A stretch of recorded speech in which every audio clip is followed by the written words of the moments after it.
résumé de la saison précédente. Parce qu'il y avait une première saison? Tom, appelé Tenacious Tom, était poursuivi par la police pour avoir caché le cadavre de Mickey dans le coffre. Mais n'ayant réussi à leur échapper, il finit en tôle.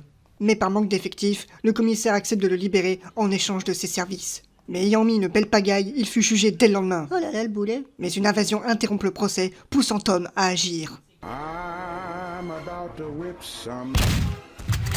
C'est alors que Knight, un personnage de jeu vidéo, le sauve en le téléportant dans une autre dimension. Ouais, niveau d'écriture. Malencontreusement, le disque dur du créateur de la série qui comportait les premières ébauches de l'épisode 4 a cessé de fonctionner. Oh mon dieu, mais la série est terminée. Il décide tout de même de reprendre la série en recommençant depuis le début. Mickey vole le téléporteur, mais Tom réussit à le rattraper et le récupérer. Pas étonnant que c'est l'épisode que le créateur déteste le plus. Cependant, Mickey se fait soudainement abattre par une personne inconnue. Qui est cette mystérieuse personne, on ne sait toujours pas. Foreshadowing, mon gars, foreshadowing. De retour dans sa dimension, Tom reprend le combat contre l'invasion. La guerre est sans pitié, sanglante et meurtrière. Regardez, même Wario pleure la disparition de Waluigi. C'est le plus, c'est vous votre... Tom finit même par retrouver le personnage de jeu vidéo Knight, mais ce dernier ne le reconnaît pas. Plein de courage et de ténacité, Ténacité parce que le héros s'appelle Tenacious Tom, ce qui veut dire Tom le tenace. il fonce au vaisseau mère mettre un terme à l'invasion. D'ailleurs, Tenacious Tom est un clin d'œil à la série de jeux Serious Sam. On peut même remarquer que plusieurs props utilisés dans Garry's Mod viennent de Serious Sam. Mais tu vas la fermer, petit trou du cul. Une fois à l'intérieur du vaisseau, Tom rencontre l'agent Johan. Comment oses-tu venir ici? Tu crois que tu n'as pas fait assez de dégâts comme ça? À ce moment-là, Tom comprend qu'il est responsable de tout ce qui se produit. Bien que les deux aient pris un chemin différent, c'est pour se réunir dans un même but. Arriver au cockpit,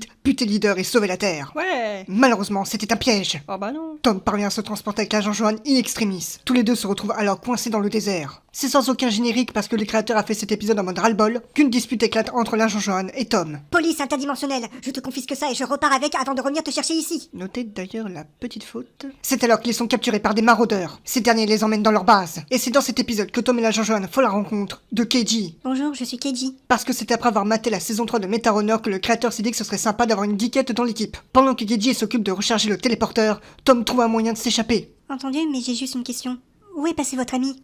Mais bordel, qu'est-ce que vous faites? Je nous sors de là, alors en voiture Simone. Le trio réussit donc à s'échapper, mais est vite rattrapé par les maraudeurs. Une fusillade se lance pendant que le téléporteur se recharge. Après victoire, le trio peut donc repartir à leur dimension. Et accessoirement, la série sera en pause pendant plus de 5 mois. De retour à leur époque, Tom est jugé pour ses actes.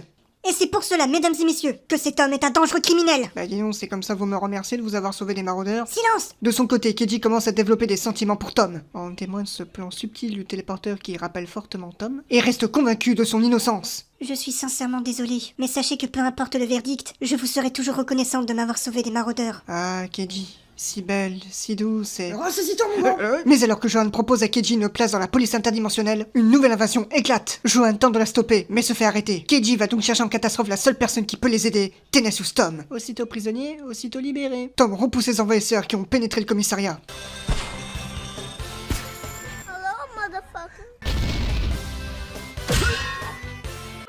Et après un plan d'ascenseur pas du tout subtil où on fait comprendre que Tom et Keiji se plaisent, ils foncent tous les deux au vaisseau mère pour secourir l'agent Johan. Et c'est la fin de la saison 1? Non, il reste encore 2 épisodes. Wow. Accroche-toi Billy parce que t'es pas prêt. Oh là là. À l'intérieur du vaisseau mère, l'agent Johan se fait torturer. Bon, écoutez, elle veut pas parler, alors je laisse tomber. Mais c'était en fait une ruse. Pendant ce temps, Tom et Keiji arrivent dans le hangar du vaisseau mère, avec l'effet de téléportation qui était oublié. En avançant, ils découvrent quelque chose de terrible.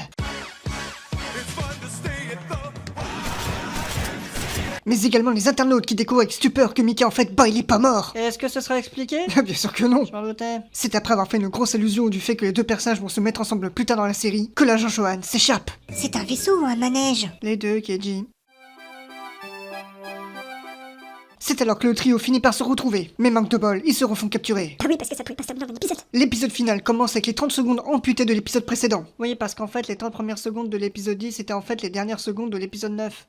Vous avez compris? Mickey révèle son plan diabolique. Il se serait fait passer pour mort, accusant Tom de l'avoir tué. Ce qui lui a permis d'envahir la Terre en toute tranquillité. Terrifié par cette révélation, l'agent Johan est donc pétrifié. Keiji prend la défense de Tom. Et Tom prend sa défense en ouvrant le feu. Mais Mickey s'échappe. Le trio le poursuit et se retrouve coincé dans le hangar du début de l'épisode 9. Voyez, c'est tellement bien écrit que la voiture de police a complètement disparu. Mais Mickey balance l'agent Johan et Keiji dans le vide intersidéral. Mais parce que Star Wars 8 a été d'une grande inspiration, elles survivent et Keiji les téléporte sur la terre ferme. C'est donc sans sortie de secours que Tom va devoir se battre. Et après un combat pas si dégueulasse que ça, Mickey, qui avant la sortie de cet épisode est passé dans le domaine public, fait exploser le vaisseau mère avec Tom à l'intérieur. On pourrait croire que ce dernier est mort, mais en fait non, il a été téléporté au début de la série, créant ainsi une boucle qui ne cesse de se répéter et donc Tom est prisonnier. Mais attends, mais je me rends compte que depuis le début, ta série n'a absolument aucun sens. Oui, tu veux savoir pourquoi? Bah oui, j'aimerais bien savoir pourquoi.